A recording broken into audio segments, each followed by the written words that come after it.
Millions were poured into this race, but the result shocked the political establishment. Before we dive into the full story, comment where you're watching from, and don't forget to like and subscribe so you don't miss the next one. Let's watch. Senator Sanders had to say. Well, I mean, right at the end, he ultimately said, yes, I want people like Hassan Piker in my political party. We're a big tent. He wants people in the party that say America deserved 9/11. He wants people in his party that are out there idealizing Chairman Mao and the like. I mean, this is not something I would be embracing if I were trying to build a political party that could appeal to, mainstream Americans. I think they're going to deeply regret these associations and this continued demonization of AIPAC. AIPAC is Jewish Americans who are choosing to participate in politics. And let's be honest, they're just using it as a euphemism to say the Jews. I mean, that's what they're doing. And I think Senator Sanders is Jewish. Okay, so that doesn't absolve him of demonizing other Americans who simply want to participate in American politics. So Sochi, I mean, do you think that that's a defensible strategy to say, we're a big tent, and if you don't want certain people in it, you can get out, but everybody else can stand? Listen, I think that ultimately the voters will decide here. And I think when it comes to AIPAC, I think the reason why that was an effective strategy for al-Sayed, and we'll see tonight if he actually wins, is because there was $30 million that was being spent in this race. And part of it is that his message was that this race shouldn't be bought. I think that at the end of the day, you're going to see that in politics throughout the country. This was an anti-establishment year. It is cool to be an outsider, whether you're a Republican or whether you're a Democrat. Look at what Donald Trump has done in the Republican Party. You have Cornyn, you have Massey, you have others who were defeated because Donald Trump primaried those people. And so you're seeing the same thing happen on the Democratic side, where people want fighters. They want people who are going to stand up for working families. Now, at the end of the day, these are going to be fights about who can work harder for the American people. And if someone doesn't want to be part of the Democratic Party, they don't have to be part of the Democratic Party. I will say that a lot of the views that are happening and that al-Sayed stands for and what he has been saying, those views would not resonate with people in Texas. I think if you were to ask in my home state of Texas anything about socialism or DSA or any of these things, not one voter would understand what you're saying. So I do think that every state is different in this sense. People talk about this big tent party. I think it is a matter, the enthusiasm is where are the fighters, whether it's Democrats or Republicans. It's not about party labels anymore, and we have to get over that as a country. People do not like the labels. I think people are looking at this race totally wrong. First of all, Hassan Piker is not the candidate.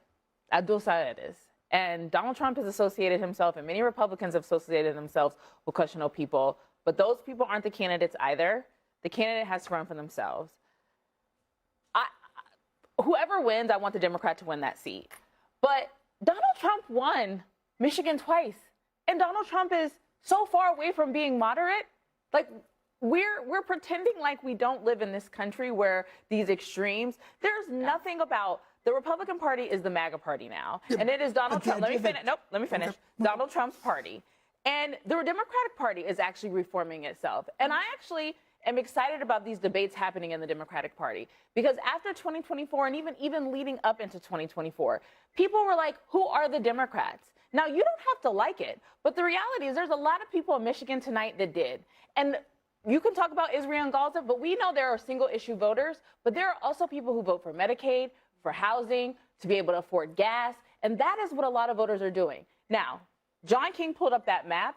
And some of those districts where you think, we don't know what's going to happen tonight, where Haley should be doing better, there should be no reason that somebody spends $60 million in a race and it's even close. That's because people actually get to decide, not dollars. And people in Michigan are saying, it's hard for me right now, and I want somebody who will fight. And that's the same thing they said in 2024 when Donald Trump, not a moderate candidate, said, I'm going to fight for you. And that is what's playing out tonight. Yeah, I mean, I think a lot of the anger is far less at the Republican Party. I was initially taking issue with your idea that Donald Trump is some extremist from a policy standpoint. I mean, he was...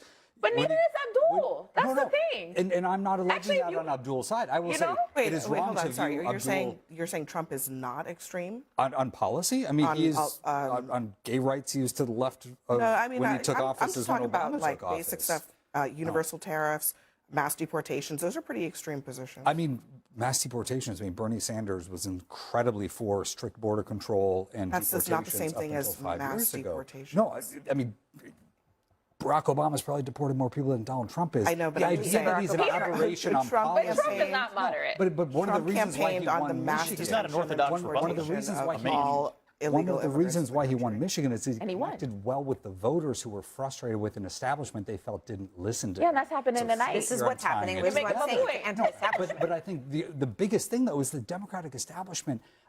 If there was any notion that they were fearsome, and they, in a lot of senses, were fearsome because there was a lot of money behind them, let's put to bed the idea that money in politics is a massively swaying force. Plenty of candidates have been outspent to an extreme degree and have won despite that because they resonate with a sense of authenticity. If you can get that message out, it works. But also the Democratic Party has about the longevity and the stayinghood of like the dodo. I mean, it's a flightless bird that can't really go anywhere. And these insurgent candidates are realizing you just got to go and grab that thing. Like, this is not a hard thing to do. Colorado 3, Diane DeGette, I mean, set aside the New York primaries as well. Like, it is astounding the degree to which I think the center is collapsing within the Democratic Party. You have And no it's center right in the for Republic. right. There is no We're- center at we're- this we're point gonna in either continue. party, perhaps. We're going to continue this conversation on that point after a quick break. We'll be right back. So there you have it. This race proved that campaign cash can only take you so far. At the end of the day, voters, not donors, have the final say, and that's exactly what made this result so significant. Let me know your thoughts in the comments below. If you enjoyed this video, don't forget to like, subscribe, and turn on the notification bell so you never miss another upload. Thanks for watching, and I'll see you in the next one.